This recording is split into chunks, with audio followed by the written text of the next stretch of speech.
আচ্ছা, আপনি কি এমন কোনো দেশের কথা কল্পনা করতে পারেন যেখানে বছরের পর বছর কোনো অপরাধ হয় না বললেই চলে? এমন এক দেশ যেখানে একটানা প্রায় 2.5 মাস সূর্য কখনো অস্ত যায় না, আবার শীতকালে মাসের পর মাস সূর্য দেখাই মেলে না, যেখানে জেলের কয়েদিরা দ্বীপে ঘুরে বেড়ায় আর সাধারণ মানুষ প্রকৃতির সাথে এক অদ্ভুত মায়ায় জড়িয়ে থাকে। পৃথিবীর মানচিত্রের একদম উপরের দিকে বরফে ঢাকা এক রূপকথার দেশ দাঁড়িয়ে আছে, নরওয়ে। স্ক্যান্ডিনেভিয়ার এই দেশটিকে কেবল একটি রাষ্ট্র বললে ভুল হবে। এটি যেন প্রকৃতি নিজের হাতে আঁকা এক জীবন্ত ক্যানভাস। ধরে নেওয়া যাক, একটি দেশ তেল এবং গ্যাস বিক্রি করে কোটি কোটি টাকা আয় করে, কিন্তু সেই টাকা তারা নিজেদের বিলাসবহুল জীবন বা বড় বড় অট্টালিকা বানাতে খরচ করে না, বরং জমিয়ে রাখে ভবিষ্যৎ প্রজন্মের জন্য। হ্যাঁ, আমরা কথা বলছি পৃথিবীর সবচেয়ে সুখী এবং ধনী দেশগুলোর একটিকে নিয়ে। আজকে রোমাঞ্চকর অভিযানে আমরা জানব কিভাবে ভাইকিং জলদস্যুদের এই দেশ আজ পৃথিবীর সবচেয়ে সভ্য দেশে পরিণত হলো, কেন একে বলা হয় মাঝরাতের সূর্যের দেশ, আর কিভাবেই বা তারা প্রকৃতির বুকে তৈরি করেছে এমন সব স্থাপত্য যা আধুনিক বিজ্ঞানকে চমকে দেয়। চলুন হারিয়ে যাওয়া যাক ফিওর্ড আর উত্তরের আলোর রহস্যময় দেশে। নরওয়ের পরিচয় দিতে গেলে সবার আগে যে শব্দটি মাথায় আসে তা হলো ফিওর্ড। লাখ লাখ বছর আগে বরফ যুগে বিশাল হিমবাহ বা গ্লেসিয়ার যখন পাহাড় কেটে সাগরের দিকে নেমে যাচ্ছিল, তখন তৈরি হয়েছিল গভীর উপত্যকা। পরবর্তীতে সাগরের পানি এসে এই উপত্যকাগুলোকে পূরণ করে দেয়। এগুলোকেই বলা হয় ফিওর্ড।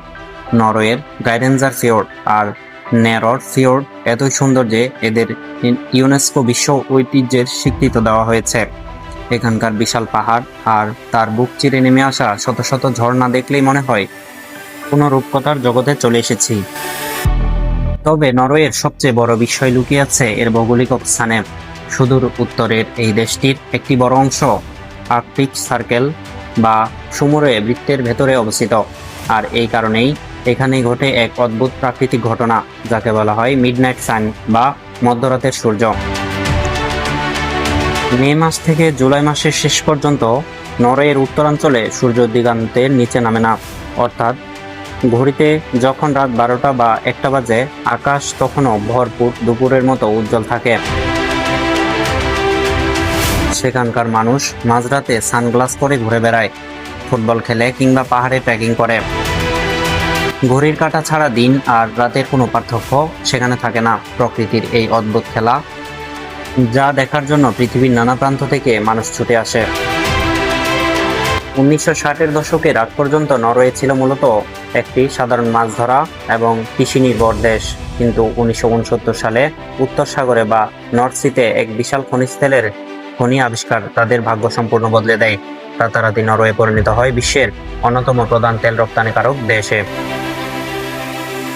সাধারণত কোনো দেশে এত সম্পদ পাওয়া গেলে সেখানে দুর্নীতি, যুদ্ধ বা অপচয় শুরু হয়, কিন্তু নরওয়ে হেঁটেছে সম্পূর্ণ ভিন্ন পথে। তারা 1990 সালে তৈরি করে গভর্নমেন্ট পেনশন ফান্ড গ্লোবাল, যা আজ পৃথিবীর সবচেয়ে বড় ওয়েলথ ফান্ড বা সার্বভৌম তহবিল নামে পরিচিত। তেল বিক্রি করে তারা যে টাকা আয় করে তার হিংসভাগ এই ফান্ডে জমা রাখা হয় এবং সারা বিশ্বের হাজার হাজার কোম্পানির শেয়ার কিনে বিনিয়োগ করা হয়। আজ এই ফান্ডের মূল্য প্রায় 1.6 ট্রিলিয়ন মার্কিন ডলার। এর মানে হলো নরওয়ের প্রতিটি নাগরিকের নামে পরোক্ষভাবে প্রায় 2.5 কোটি টাকা জমা আছে, কিন্তু এই টাকা সরকার বিলাসবহুল প্রজেক্টে নষ্ট করে না। এটি রাখা হয়েছে ভবিষ্যৎ প্রজন্মদের জন্য। যেদিন পৃথিবীর বুক থেকে তেল ফুরিয়ে যাবে সেদিনও যেন নরওয়ের মানুষ একই রকম সমৃদ্ধতে বাঁচতে পারে। একেই বলে দূরদর্শিতা। কনকনে ঠান্ডা আবহাওয়া আর রুক্ষ পাহাড়ের দেশ হওয়া সত্ত্বেও নরওয়ে বছরের পর বছর ধরে পৃথিবীর সবচেয়ে সুখী দেশগুলোর তালিকায় শীর্ষে থাকে। এর কারণ শুধু তাদের টাকা বা তেল নয়, এর কারণ তাদের জীবন আদর্শ। আবহাওয়া যতই খারাপ হোক না কেন, তারা প্রকৃতির কোলে সময় কাটাতে ভালোবাসে। আধুনিক পৃথিবীর যখন যুদ্ধ, দূষণ আর ইটুর দৌড়ে ব্যস্ত, তখন নরওয়ের আমাদের দেখায় কিভাবে প্রকৃতির সাথে মিলেমিশে বিজ্ঞানীকে কাজে লাগিয়ে একটি স্বর্গরাজ্য গড়ে তোলা যায়। তারা প্রমাণ করেছে যে একটি দেশের আসল সম্পদ তার মাটির নিচে থাকা তেল নয়, বরং তার মানুষের সততা, দূরদর্শিতা এবং মানবিক মূল্যবোধ।